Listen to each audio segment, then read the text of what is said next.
दोस्तों हम अपने चैनल पे वेलकम टू डेरी सीरीज को एक्सप्लेन कर रहे हैं और अब तक इस सीरीज की 5 एपिसोड्स आ चुकी है। अपनी पिछली वेलकम टू डेरी वाली वीडियो में हमने पहले 2 एपिसोड्स को एक्सप्लेन किया था और उस वीडियो को देखने का लिंक आपको डिस्क्रिप्शन और पिन्ड कमेंट दोनों में मिल जाएगा। वैसे आज की वीडियो में हम एपिसोड 3, 4 और 5 की कहानी को जानेंगे। अब वीडियो शुरू करने से पहले मेरी आप सभी से एक रिक्वेस्ट है कि अगर आपको ये वीडियो पसंद आती है तो इसे लाइक और चैनल को सब्सक्राइब भी जरूर कीजिएगा। साथ ही अगर आपको इट वाली किताब पढ़नी है तो उसका लिंक प्रोडक्ट्स वाले सेक्शन में होगा। So now with that said, let's roll the intro.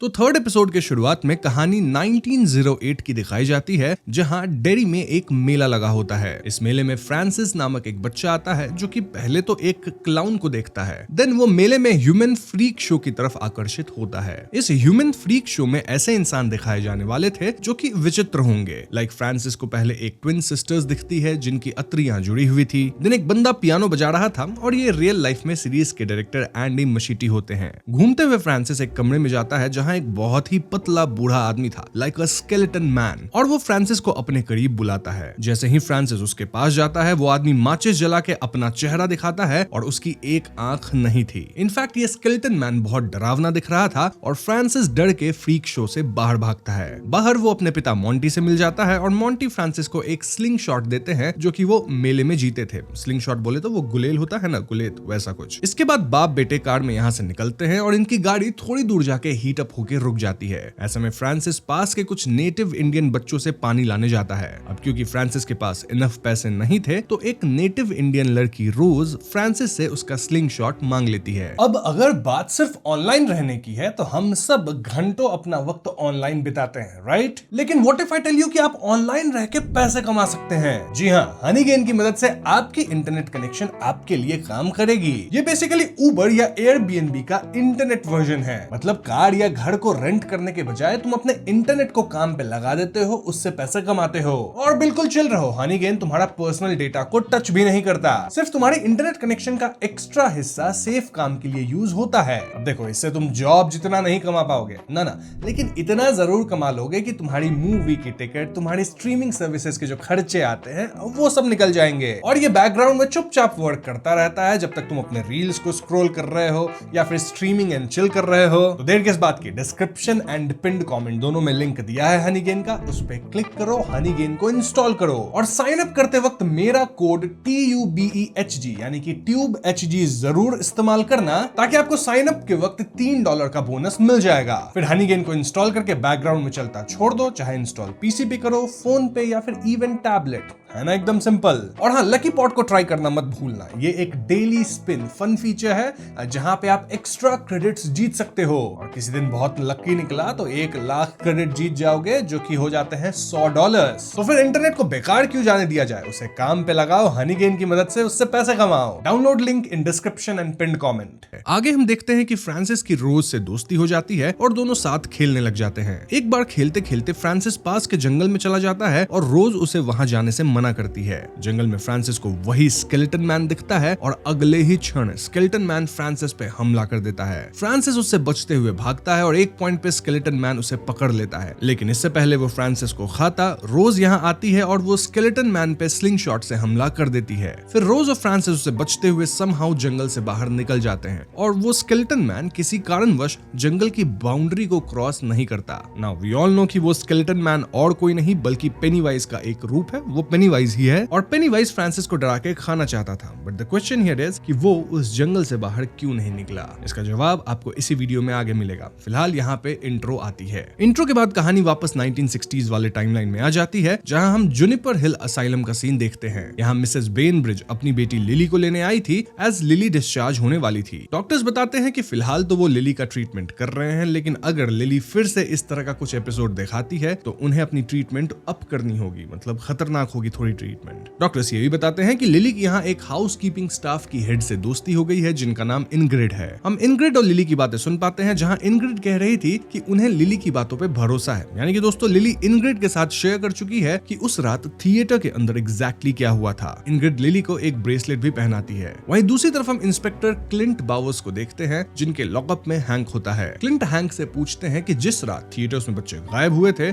उस रात हैंक कहाँ पे था। हैंक कहता है कि वो अपने घर पे था, लेकिन क्लिंट हैंक को एक सिगरेट का डब्बा दिखाते हैं और ये वही ब्रांड की सिगरेट थी जो कि हैंक पीता था। इनफैक्ट ये जो डब्बा था वो क्लिंट को थिएटर वाले रोड के पास मिला था। And since this was a very uncommon brand, so it's clear कि उस रात हैंक थिएटर के पास ही था और ये डब्बा उसी का है। अब दोस्तों हम व्यूअर्स तो जानते हैं कि हैंक बच्चों को नहीं मारा, तो सवाल ये है कि आखिर हैंक उस रात कहाँ था और क्या कर रहा था। अगेन इसका जवाब भी आपको इसी वीडियो में आगे मिलेगा। दूसरी तरफ हैंक की बेटी रॉनी को सब स्कूल में बुली करने लग गए थे क्योंकि ऑफ कोर्स उसके पिता बच्चों को मारने के केस में अरेस्ट हुए थे। यहाँ लिली रॉनी से बात करती है, उसे सॉरी कहती है क्योंकि लिली के स्टेटमेंट के कारण ही रॉनी के पिता फिलहाल जेल में हैं। देन लिली कहती है कि उसके साथ सुपरनैचुरल चीजें दोबारा स्टोर में भी हुई है, यानी कि जो भी इनके पीछे है वो जरूर इन पे फिर से हमला करेगा और इस बार ये लोग कैमरा से उसकी तस्वीर ले लेंगे ताकि सबके सामने चीजें प्रूव करी जा सके, क्योंकि ऐसे अगर वो बताएंगे तो कोई इनकी बात मानेंगे नहीं। द ओनली इशू वाज कि ये रील का जमाना है, तो रील से फोटो जो डेवलप किया जाता है वो प्रोसेस इन्हें नहीं आता और इसके लिए इन्हें किसी स्मार्ट बच्चे की मदद चाहिए थी।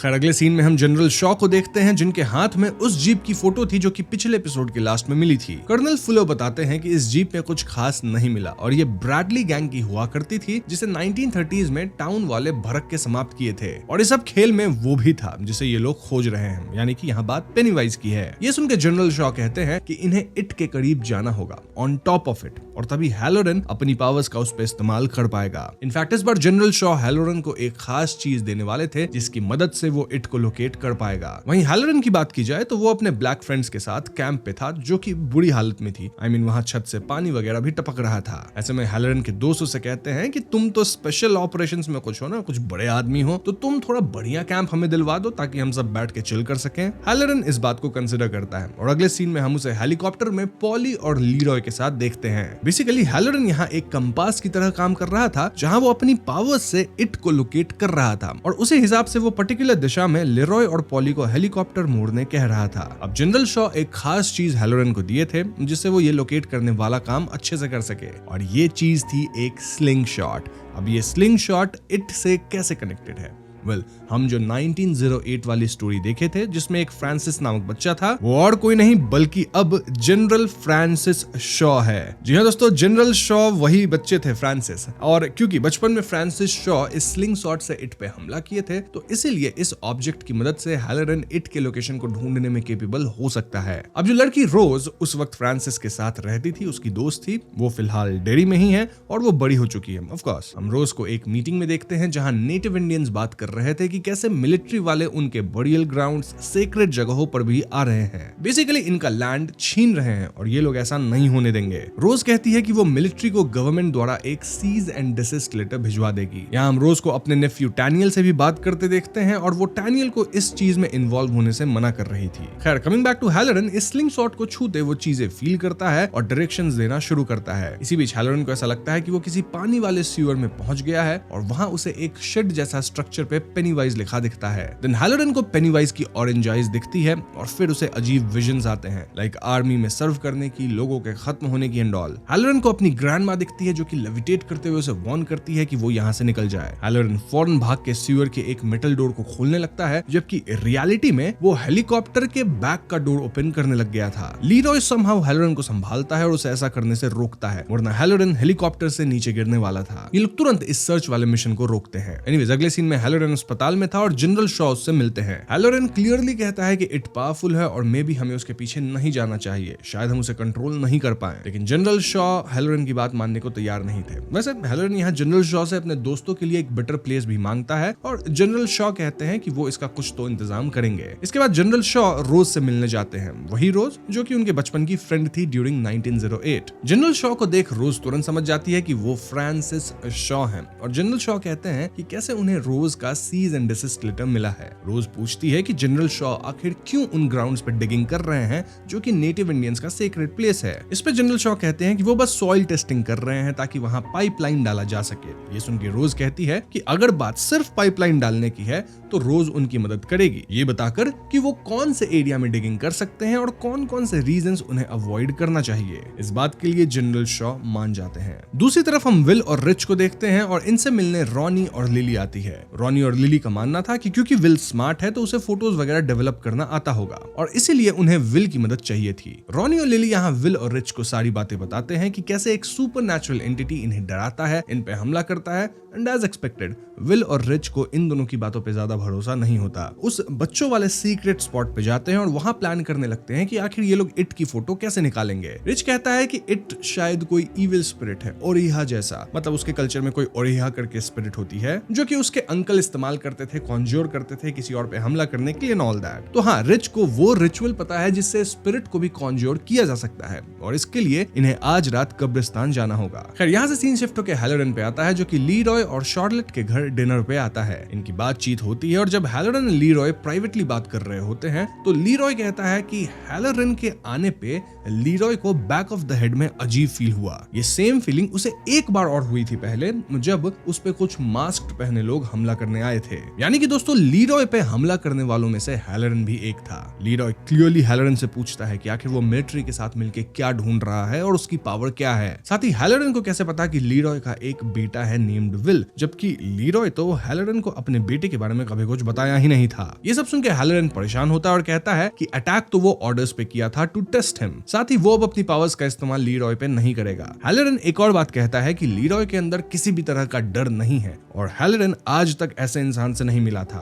बेसिकली हैलोरन कहना चाह रहा था कि लीरॉय को सोचने समझने डरने की कोई जरूरत नहीं, क्योंकि हैलोरन खुद लीरॉय से अपनी दूरी बना के ही रखेगा। दूसरी तरफ बच्चे कब्रिस्तान पहुंच गए थे और वहां कैंडल्स वगैरह जला के रिचुअल्स करने बैठते हैं। तब इन्हें आइडिया लगता है कि रिच को कुछ रिचुअल्स वगैरह के बारे में पता नहीं था, वो बस टाइम पास कर रहा था। ये पता लगते रॉनी भड़क जाती है और इसके जवाब में विल कह देता है कि उस इविल क्रीचर वाली बात भी तो बकवासी है ना। ऐसे में रॉनी और लिली गुस्सा होकर साइकिल से जाने लगते हैं और विल और रिच भी उन्हें रोकने साइकिल से उनके पीछे जाते हैं। लेकिन एकदम से इन्हें ऐसा लगता है मानो कब्रिस्तान से बाहर निकलने वाला रास्ता खत्म ही नहीं हो रहा, रादर ये रास्ता बड़ा होता जा रहा था। तभी एकदम से इन बच्चों के सामने कुछ घूल्स एंड स्पिरिट्स उड़ते हुए आते हैं और इन पे हमला कर देते हैं। ये स्पिरिट्स पहले एपिसोड वाले बच्चों के ही लग रहे थे, लाइक फिल, सूजी, और इनसे बचते हुए रॉनी, लिली, विल और रिच फोटोज भी ले रहे थे अपने कैमरास में। कैमरा बार बार इनके हाथ से गिरता है, फिर भी कैमरा को इन्हीं चारों में से कोई और बच्चा पिक कर रहा था और जैसे तैसे स्ट्रगल करते हुए लिली, रॉनी और रिच कब्रिस्तान से निकल जाते हैं। विल वहीं अंदर गिर के फंस जाता है, लेकिन कुछ समय बाद विल भी कैमरा के साथ भागते हुए बाहर आता है। विल कैमरे में एक और एक्स्ट्रा फोटो लेके आया था और ऐसे में चारों बच्चे डार्क रूम में जाते हैं जहां विल फोटो डेवलप करना शुरू करता है। इन फोटोज में हम क्लियरली सूजी और बाकी घोस्ट्स को देखते हैं। साथ ही विल जो एक एक्स्ट्रा फोटो लिया था उसमें एक ऑरेंज आई वाला क्लाउन दिख रहा था in the shadow. In short इन बच्चों को फाइनली प्रूफ मिल चुका था कि इनके पीछे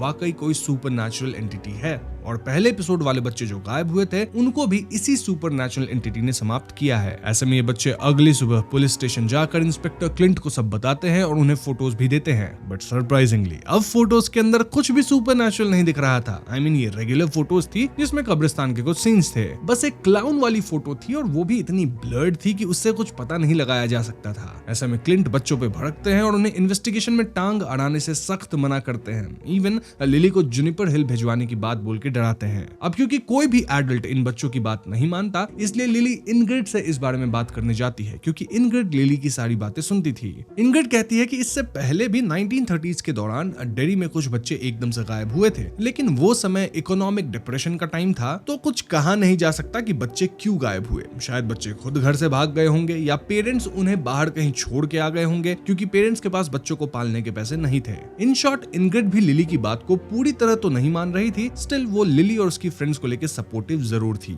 दूसरी तरफ शार्लेट के घर रोज कुछ सामान पहुंचवाने आती है। ये वो सामान है जो कि शार्लेट रोज के दुकान से खरीदी थी। यहाँ रोज और शार्लेट आपस में बातें करती हैं और हम समझ पाते हैं कि कैसे शार्लेट पास्ट में हमेशा ब्लैक लोगों की मदद करती आई हैं। इनफैक्ट रेवोल्यूशन, मोर्चा ये सब भी खड़ा करती थी। इनफैक्ट शार्लेट मानती है कि थिएटर से बच्चे गायब होने वाले केस में हैंक को भी फंसाया जा रहा है। हैंक रियल कल्प्रिट नहीं है। ये सब सुन के रोज शार्लेट से कहती हैं कि अपने करीबी लोगों को पास ही रखो। साथ ही रोज ऑफर करती करती है कि शार्लेट कभी भी रोज से किसी भी तरह की बातें करने आ सकती है। इसके बाद हम हैलोरन उसके दोस्तों को देखते हैं जिन्हें एक न्यू प्लेस मिल गई है फॉर हैविंग सम फन। हालांकि ये जगह थोड़ा सा सेक्लूडेड है और यहाँ फिलहाल काफी गंदगी है, मतलब काफी समय से जगह यूज नहीं हुआ है, तो डस्ट वगैरह है and spider cobwebs and all. और इन सब को हैलोरन और उसके फ्रेंड्स मिलकर साफ करना शुरू करते हैं। कमिंग टू स्कूल, वहां बच्चों को कार्टून के थ्रू डक एंड कवर समझाया जा रहा था, यानी अगर वॉर होके कुछ एक्सप्लोजिव्स गिरता है तो कैसे छुप के बचना है। यहाँ अगेन हम कार्टून में एक टर्टल कैरेक्टर को देखते हैं जो कि स्लाइट नॉड है टू मैटरिन। स्कूल के बाद विल घर आता है और उसकी माँ शार्लेट ऑलरेडी विल की डेवलप की गई फोटोज देख ली थी। वो विल से इसके बारे में पूछती है और विल उन्हें सब कुछ बता देता है। अब शार्लेट भी विल की बातों को नहीं ही मान रही थी,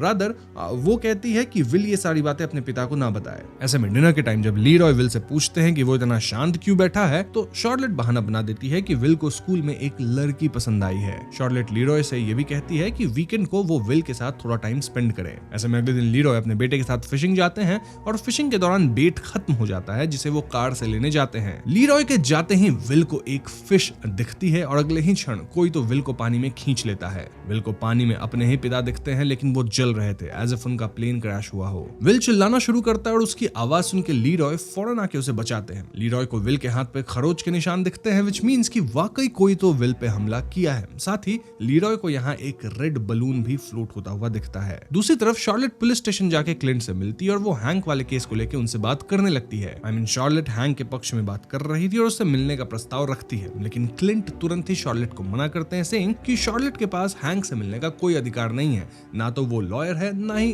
हैंक की फैमिली मेंबर है। ऐसे में शार्लेट फोन बुक से नंबर निकाल के हैंक की माँ से बात करती है, देन हैंक के घर जाती है। वहां वो हैंक की माँ से रिटन परमिशन ले लेती है कि वो उसे रिप्रेजेंट कर सकती है या उससे मिल सकती है। साथ ही शार्लेट को यह भी पता लगता है कि थिएटर की घटना वाली रात हैंक थिएटर में तो नहीं था, लेकिन वो घर पे भी नहीं था। खैर, अगर बात हैलोरन की जाए तो वो अपने दोस्तों के साथ नई जगह को क्लीन कर ही लिया था, तभी बाहर उसे एकदम से अपने ग्रैंड माँ की विजन आती है जो कि उसे सतर्क रहने को कह रही थी, और वो कह रही थी कि ढक्कन को टाइटली बंद करके रखना। अब यहाँ कौन से बॉक्स, लिड या ढक्कन की बात हो रही है वो आपको वीडियो में आगे पता चलेगा। फॉर नाउ लीरॉय यहाँ हैलोरन से मिलने आता है और वो उससे मिलिट्री प्रोजेक्ट ऑपरेशन प्रीसेप्ट के बारे में डिटेल में पूछने लगता है। लीरॉय ये सब इसलिए पूछ रहा था क्योंकि वो अपने बेटे विल के साथ कुछ तो सुपरनैचुरल होते फील किया था, यानी कि डेरी में कुछ तो गड़बड़ है। हैलोरन कहता है कि उसे खुद नहीं पता कि ये लोग क्या ढूंढ रहे हैं, बस वो चीजें फील करता है और उसी बेसिस पे मिलिट्री को गाइड करता है। दूसरी तरफ हम चार बच्चों को फिर से अपने अड्डे पे मिलते देखते हैं और यहाँ विल एक थियरी देता है। विल का कहना था कि ये सुपरनैचुरल एंटिटी हमें आराम से मार सकती है, लेकिन वो हमें मारी नहीं।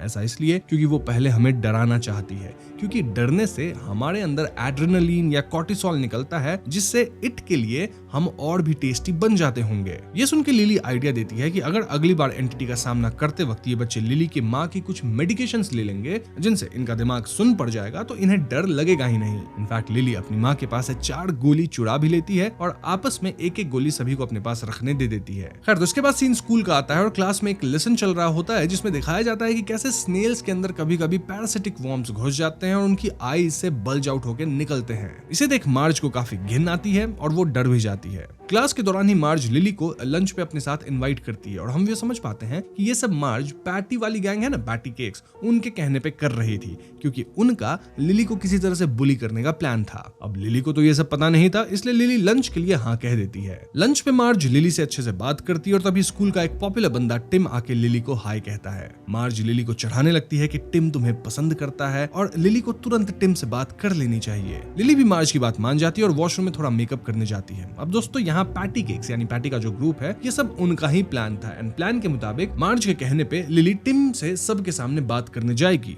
और टिम, जो कि इस प्लान का हिस्सा था, वो सब के सामने पूरे कैंटीन में लिली पे चिल्ला देगा। इससे लिली को बुरा लगेगा, वो एम्बैरस हो जाएगी और पैटी केक्स को मजा आएगा। पैटी यहाँ मार्ज को धमका के वॉशरूम में भेजती है ताकि मार्ज लिली को जल्दी कैफेटेरिया लेके आए। मार्ज वॉशरूम में जाके लिली को जल्द चलने कहती है और लिली कहती है कि वो पहले पी करेगी। इस पॉइंट पे मार्ज को बुरा लगता है कि वो अपनी पुरानी फ्रेंड लिली को धोखा दे रही है। शी डिसाइड्स कि वो लिली को सच बता देगी, लेकिन इससे पहले वो सच बताती एकदम से मार्ज की आंखें ठीक उस तरह से बाहर निकलने लगती है जैसे स्नेल्स की निकलती है बिकॉज ऑफ पैरासाइट्स। मार्ज चिल्लाना शुरू करती है और लिली मार्ज को बचाने की कोशिश करती है। मार्ज स्कूल के मशीन और टूल्स वाले रूम में जाके अपने बाहर निकली हुई आंख को अलग करने की कोशिश करती है और लिली उसे रोक रही थी। लिली मार्ज के हाथ से शार्प ऑब्जेक्ट्स छीनती और तभी स्कूल के कई बच्चे यहाँ आ जाते हैं। सबको ऐसा लगता है मानो लिली ही मार्ज पे हमला करके उसकी आंख चोटिल कर दी है। And this again was a very bad situation for lily. दूसरी तरफ शार्लेट हैंक के फैमिली वाली लेटर पुलिस को देती है, लेकिन पुलिस वाले शार्लेट को बुरी तरह से ट्रीट कर रहे थे। ऐसे में शार्लेट उन्हें धमकाती है कि वो पहले भी रेसिस्ट लोगों को सबक सिखा चुकी है और अब भी वो फोन घुमा के ऊपर तक जाएगी और इन्हें सबक सिखाएगी। ऐसे में पुलिसमैन डर के शार्लेट को हैंक से मिलने का मौका दे देता है। शार्लेट हैंक को बताती है कि उसे बिना बेल हियरिंग के चार्ज किया गया है। इनफैक्ट हैंक का जो पब्लिक डिफेंडर था वो भी हैंक को इस बारे में नहीं बताया। क्लियरली पब्लिक डिफेंडर्स पुलिस वाले से मिले हुए थे और हैंक को फंसा रहे थे, लेकिन अब शार्लेट हैंक की मदद करने आ गई थी। इनफैक्ट इस फाउल प्ले की बुनियाद पे ही हैंक को बेल मिल सकता है और उसे शॉशैंक जेल नहीं जाना पड़ेगा, बस हाउस अरेस्ट में रहना होगा। मतलब फिलहाल तो हैंक को जेल जाना ही पड़ेगा क्योंकि वो कल ही जेल जा रहा है, क्योंकि अब पेपर्स वगैरह को पास करने में थोड़ा वक्त तो लगेगा, लेकिन हैंक ज्यादा दिन जेल में नहीं रहेगा। शार्लेट उसे समहाउ निकलवा लेगी। इस पॉइंट पे शार्लेट हैंक पे प्रेशर डालने लगती है कि हैंक सच बताए कि उस रात वो कहां था। फाइनली हैंक रिवील करता है कि उस रात वो एक व्हाइट औरत से मिलने गया था, यानी कि हैंक का और उस व्हाइट औरत का चक्कर चल रहा है। अगर ये बात पब्लिक में आ गई तो उस औरत का पति उसे समाप्त कर ही देगा, देन हैंक को तो लोग पेड़ पे ही लटका देंगे। इसीलिए हैंक ये बात सबसे अब तक छुपा के रखा है और इस बात को छुपा के ही रखना चाहता है।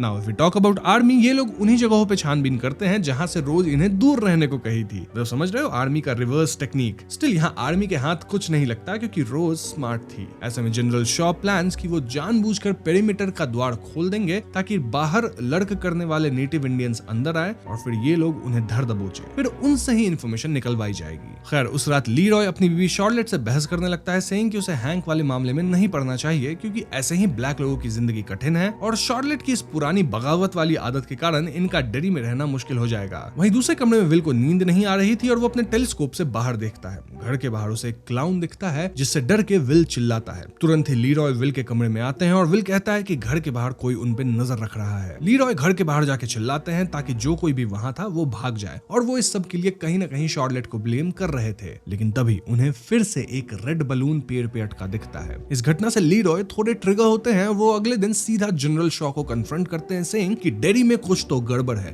तो जो कुछ भी ये ऑपरेशन प्रीसेप्ट आप लोग कर रहे हैं उसको लेके लीरॉय को सारी जानकारी चाहिए। स्पेशली उसे ये जानना है कि आखिर ये लोग किसे ढूंढ रहे हैं। इस पॉइंट पे जनरल शॉ कहते हैं कि आज वो लीरॉय को सब बता देंगे। वो लीरॉय को एक इंटरोगेशन रूम में लेके जाते हैं जहां उन्होंने एक नेटिव इंडियन बंदे टैनियल को पकड़ के रखा था। टैनियल मिलिट्री एरिया में ट्रेसपासिंग कर रहा था और अब टैनियल ही सब कुछ बताएगा। ऑफ कोर्स टैनियल कुछ भी बताने से मना करता है और ऐसे में यहाँ हैलोरन को लाया जाता है। हैलोरन अपनी पावर्स का इस्तेमाल करके टैनियल के दिमाग में एंटर करता है जहां उसे कई डोर्स मिलते हैं। वो टैनियल के दिमाग के उस डोर में एंटर करता है जहां इस एंटिटी से जुड़ी सारी बात छिपी थी। इस डोर के अंदर हम छोटे टैनियल को देखते हैं जो कि खेल रहा होता है और रोज उससे गलू की कहानी दोहराने कहती है, सेइंग कि ये कहानी सच है। इस पॉइंट पे छोटा टैनियल हमें गलू की पूरी कहानी बताता है जो कि अब मैं आप व्यूअर्स को बताऊंगा। और हाँ, गलू और कोई नहीं बल्कि इट या पेनीवाइज का एक और नाम है। वैसे ये कहानी नेटिव इंडियंस पीढ़ी दर पीढ़ी पास ऑन करते आए हैं और इसे एकदम सीक्रेट रखे हैं विद इन देयर कम्युनिटी। जो भी है चलिए हम कहानी जानते हैं। तो लाखों साल पहले जब ह्यूमंस एग्जिस्ट भी नहीं करते थे तब एक इविल स्पिरिट हमारी धरती पे फॉलिंग स्टार के अंदर बंदी बन के आया था from the darkest part of night sky. लेकिन जब स्टार धरती पे गिरा तो वो खुल गया और इविल स्पिरिट आजाद हो गई। ये स्पिरिट लाखों साल तक जंगल में घूमती रही, भटकती रही अंटिल टैनियल या रोज के पूर्वज जन्मे, देन इस जमीन पे अपने कदम रखे। अब जिस स्टार में वो इविल स्पिरिट आई थी उसके अंदर अब भी ताकत थी और उसके टुकड़े अब भी इस इविल स्पिरिट को बंदी बना के रख सकते थे। इसलिए टैनियल के सबसे समझदार पूर्वज इस स्टार के एक टुकड़े से वेपन बना लिए, मतलब एक डैगर जैसा कुछ बना लिए जिससे वो इस इविल स्पिरिट से लड़ सकते थे। इसी इविल स्पिरिट को ये लोग गलू का नाम दिए और गलू से बचने के लिए पूर्वज लोग उस स्टार से बना डैगर अपने साथ रखते थे। इनफैक्ट ये लोग वेस्टर्न जंगल से दूर रहते थे जहां पे गलू बेसिकली हंट करता था या रहता था। पीढ़ी दर पीढ़ी गलू की कहानी पास ऑन की गई और इसे इनके ट्राइब में ही सीक्रेट रखा गया। ये लोग गलू वाले इलाके और जंगल में नहीं जाते थे और शांति से रहते थे। लेकिन फिर इस जगह पे सेटलर्स आए और वो लोग इनके मना करने के बावजूद जंगल में गए टू हंट। ऐसे में गलू उन सबको निपटा दिया। गलू उन पे फीड करके स्ट्रॉन्ग और पावरफुल हो गया। ऑफ कोर्स वो ह्यूमंस पे फीड करके ज्यादा पावरफुल होगा और जल्दी वो जंगल से बाहर भी निकल पाता। अब पूर्वजों को एक सिंगल डैगर गलू से नहीं बचा सकता था और ऐसे में गांव के ग्रेट वॉर चीफ सेस्की बाकी क्लैन मदर्स के साथ डिसीजन लेती हैं कि इन सब को ये जगह छोड़ के जाना होगा। लेकिन सेस्की की बेटी निकानी को जगह छोड़ने की बात पसंद नहीं आई, इसलिए निकानी चुपके तरीके से डैगर लेके गलू को हंट करने जंगल में अपने फ्रेंड्स के साथ चली गई। जब सस्की को पता लगा कि उनकी बेटी जंगल में गई है तो वो कुछ गांव वालों को लेकर जंगल में एंटर करती हैं। यहाँ गलू ट्राइब वालों को एक एक करके हंट करने लगा और अंततः सिर्फ सस्की बची थी। गलू सस्की का सबसे बड़ा डर बन के उसके सामने आया, यानी कि पादरी, जो कि इन गांव वालों का जबरदस्ती कन्वर्जन कर रहे होंगे, और गलू सस्की पे इस रूप में हमला किया। इससे पहले गलू सस्की को खाता, निकानी आके गलू पे डैगर से हमला कर दी। इस हमले से गलू भाग तो गया, लेकिन तब तक देर हो चुकी थी क्योंकि सस्की जिंदा नहीं बच पाई। सस्की के खत्म होने के बाद निकानी वापस जंगल में गई और वो उस जगह तक पहुंच गई जहां पे स्टार गिरा था। वहां निकानी स्टार के कई टुकड़े तोड़ी एंड देन ये लोग वेस्टर्न वुड्स को सर्कल करके घेर लिए और जंगल के पेरीमीटर पे जमीन के अंदर इस स्टार के टुकड़ों को दफना दिए। इससे एक प्रोटेक्टिव सर्कल बन गया अराउंड द जंगल और पेनीवाइज आई मीन गलू अब इस सर्कल वाले एरिया से बाहर नहीं आ सकता था। हम देख पाते हैं कि ये लोग स्टार के टुकड़ों पे कार्विंग किए थे, देन टर्टल के शेल वगैरह में इसे रखे थे before putting inside the land. Again turtle यहाँ एक स्मॉल नॉड है टू द मैटरिन। इस तरह से गलू एक पर्टिकुलर एरिया में कैद हो गया और ये लोग कभी भी उस एरिया में नहीं जाते थे।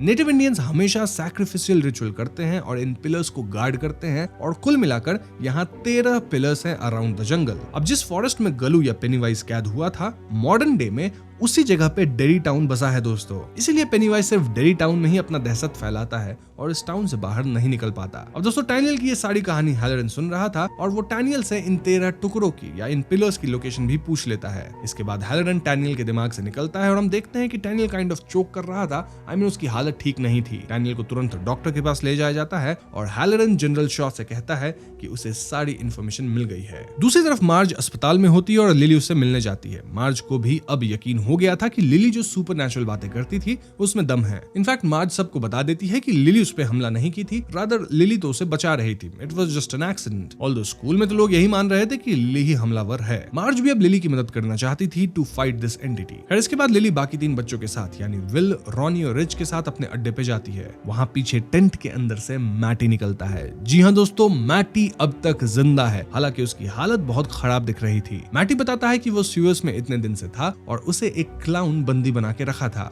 ये क्लाउन कुछ बच्चों को जिंदा रखा था ताकि उनके अंदर और भी डर पैदा कर सके और बाद में उसे खाए। क्लाउन रात में फीड करता है और दिन में सोता है और इसी रूटीन का फायदा उठा के मैटी टनल से बाहर भाग पाया। मैटी बताता है कि उनके पुराने ग्रुप से टेडी और सूजी तो नहीं बचे हैं, लेकिन फिल अब भी जिंदा है। हालांकि वो ट्रांस वाली स्थिति में अटका हुआ है, मतलब कुछ ना बोलता है ना सुनता है। मैटी की बात सुन के बाकी 4 सोचते हैं कि इन्हें पुलिस के पास जाना चाहिए, लेकिन मैटी क्लियरली कहता है कि वो पुलिस के पास नहीं जाएगा, वरना पुलिस उसे उसके पिता के पास भेज देगी। और मैटी टनल में वापस जा सकता है लेकिन अपने पिता के पास तो नहीं जाएगा। इस स्टेटमेंट से हम ये समझ पाते हैं कि मैटी के पिता किसी तरह से उसे अब्यूज करते होंगे। Coming to general Shaw, well उन्हें भी अब गलू के बारे में सब पता चल गया था और लीरॉय भी पूरी हिस्ट्री जान गया था। जनरल शॉ का प्लान था कि वो सारे पिलर्स को निकाल देंगे ताकि गलू को आजाद किया जाए। क्यों? ताकि ये लोग गलू को कंट्रोल करे और उसे एक वेपन की तरह इस्तेमाल करे on their enemies. Now current dairy town के 29 नीबोल्ड स्ट्रीट के अबैंडन्ड होम में एक कुआं है और उसी कुएं के अंदर जाने से इन्हें उन 13 पिलर्स तक पहुंचने का रास्ता मिलेगा। अब दोस्तों 29 नीबोल्ड स्ट्रीट और उस कुएं को हम सब ने इट चैप्टर 2 फिल्म में देख ही रखा है। यहाँ जनरल शॉ का प्लान था कि वो आर्मी का इस्तेमाल करके वहां जाएंगे टू फाइंड दीज 13 पिलर्स और इनके साथ लीरॉय, हैलरन और इवन टैनियल भी होगा। अब लीरॉय नहीं चाहता था कि गलू को आजाद किया जाए, लेकिन उसके पास ऑर्डर मानने के अलावा कोई और उपाय नहीं था। खैर इसके बाद हम कुछ नेटिव इंडियंस की एक मीटिंग देखते हैं जिनकी बातों से हम समझ पाते हैं कि उन्हें पेनीवाइज की 27 ईयर साइकिल के बारे में सब पता है। वो कह रहे होते हैं कि 1908 और 1935 के मुकाबले इस बार 1962 में कम इंसिडेंट्स हो रही हैं। स्टिल 25 बच्चे गायब हैं, जिनमें से 7 कंफर्म्ड खत्म हो चुके हैं और इनमें जो बच्चे हैं वो 5 साल से लेकर 16 साल तक के थे। ये लोग कहते हैं कि गलू शेड करता है, यानी फीड करने के बाद डिस्चार्ज करता है और ये डिस्चार्ज टाउन के पानी में मिल जाता है। इसी पानी को पी के टाउन के लोग अजीब अग्रेसिव बिहेव करते हैं during this period. So yes दोस्तों, हमें फाइनली पता लग गया है कि क्यों डेरी के लोग पेनीवाइज के एक्टिव होने वाले टाइम पे इतने नफरत से भरे होते हैं। देन जब पेनीवाइज का साइकिल खत्म होने को आता है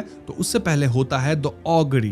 द ऑगरी एक वन लास्ट ब्लड इवेंट को कहते हैं, एक कुछ बड़ा खतरनाक हादसा जो कि पेनीवाइज अपने साइकिल को एंड करने से पहले करवा के जाता है। तभी इस मीटिंग में एक बंदा आता है जो कि रोज को बताता है कि आर्मी वाले टैनियल को पकड़ लिए हैं। रोज तुरंत जनरल शॉ से मिलती है और उन पे गुस्सा करती है। जनरल शॉ कहते हैं कि वो बस गलू को एज वेपन यूज करना चाहते हैं और रोज का कहना था कि अगर गलू आजाद हुआ तो उसका आतंक डेरी से भी बाहर निकल जाएगा। हम ये भी जान पाते हैं कि बचपन में जब रोज फ्रांसिस को गलू से बचाई थी तब वो फ्रांसिस को गलू के बारे में सब बता भी दी थी। ऑल्दो बड़ा होकर फ्रांसिस सब भूल गया था। इनफैक्ट डैडी से दूर जाके लोग डैडी की बातें भूल ही जाते हैं। रोज कहती है कि अगर फ्रांसिस शॉ डिटरमिन्ड है कि वो टैनियल और बाकियों की मदद से पिलर्स ढूंढेंगे तो वो भी हेल्प करना चाहती है। रोज अपने घर से वही स्टार से बना डैगर लाती है और वो ये डैगर टैनियल को देती है। रोज टैनियल से कहती है कि जब तुम्हें मौका मिले तो इस डैगर की मदद से बच सकते हो, कीप इट क्लोज। दूसरी तरफ हम हैंक को देखते हैं जिसे शॉशैंक जेल भेजा जा रहा था और इस जेल में हैंक शायद एक हफ्ते भी ना टिकेगा। क्यों? क्योंकि वहां के कैदी हैंक को निपटा देंगे। स्पेशली इस बात को जान के कि हैंक बच्चों को समाप्त करता था। हैंक को जब जेल भेजा जा रहा होता है तब शार्लेट भी वहां थी और वो पुलिस स्टेशन में एक अजीब से हवलदार को देखती है जो कि पेनीवाइज की तरह स्माइल कर रहा था। इनफैक्ट एक बच्चे के पेरेंट तो हैंक पे गोली चलाने की भी कोशिश करते हैं, डिपिक्टिंग कि अभी जो डैडी के लोग हैं वो कितने ज्यादा अग्रेसिव हो चुके हैं, जिसका रीजन हम सब जानते हैं। इसके बाद शार्लेट घर आती है और शी वाज डिटरमाइंड कि वो हैंक को बचाएगी। तभी घर पे लीरॉय आता है और वो सबको सामान बांध के डैडी के बाहर चलने कहता है क्योंकि लीरॉय को अब पता लग गया था कि डैडी के अंदर गलू का आतंक है।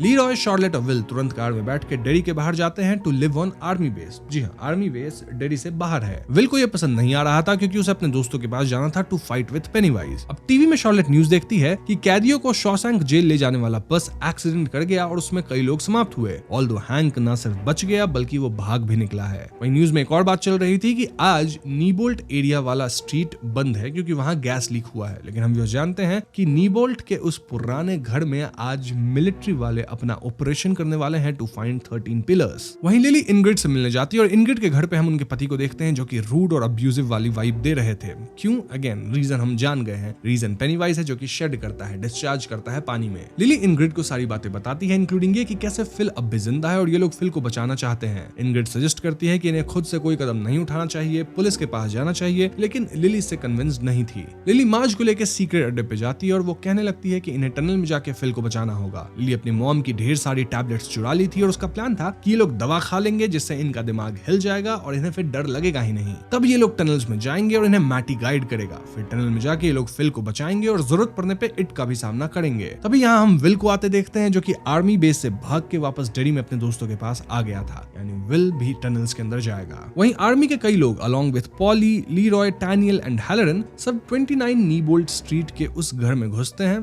देन कुएं से होकर अंडरग्राउंड सूएज में पहुंचते हैं। यहाँ हैलरन और टैनियल टीम्स को लीड कर रहा था और एक पॉइंट पे जब हैलरन थोड़ा डीप वाटर में कूदता है तो वो काइंड ऑफ डूबने लगता है। वहीं दूसरे सोल्जर्स के पर्सपेक्टिव से हैलरन पानी में कूदने के बाद एकदम ही दिखना बंद हो गया था, एज इफ हैलरन पानी से गायब हो गया हो। हम हैलरन को पानी के अंदर से एक रैंडम बाथटब में निकलते देखते हैं और यहाँ बाथरूम में उसकी ग्रैनी भी आती है। वो कहती है कि he is coming for you again. तभी बाथरूम में हम हैलरन के ग्रैंडपा को आते देखते हैं जो कि कहते हैं इट्स टाइम। नाउ जो सोल्जर्स हैलरन को ढूंढ रहे होते हैं उन पे एक एक करके पेनीवाइज हमला कर देता है। Now we talk about Daniel. वो कर्नल फुलर के साथ अकेला था और यहाँ मौका देख के टैनियल भागता है। फुलर टैनियल पे गोली चला देते हैं और इस भागा दौड़ी में टैनियल के हाथ से वो डैगर गिर जाता है। टैनियल को डैगर मिल भी नहीं रहा था और ऐसे में वो डैगर छोड़ के ही किसी तरह भागता है। दूसरी तरफ मैटी के नेतृत्व में बच्चे फाइनली टनल्स में एंटर करते हैं। सभी एक नहीं बल्कि 3-3 गोलियां खा लिए थे जिससे उनको ढंग से होश तक नहीं था, उनका दिमाग नहीं चल रहा था। इसी बीच मार्ज और रिच एक दूसरे का हाथ भी पकड़ लेते हैं और ऐसे भी रिच को मार्ज पसंद ही थी। Now we talk about Halloran. वो तो पेनीवाइज के खेल में फंसा था जहां उसे अपनी ग्रैनी दिख रही थी हु वाज वार्निंग हैलरन। देन हैलरन के ग्रैंडपा भी बाथरूम में आते हैं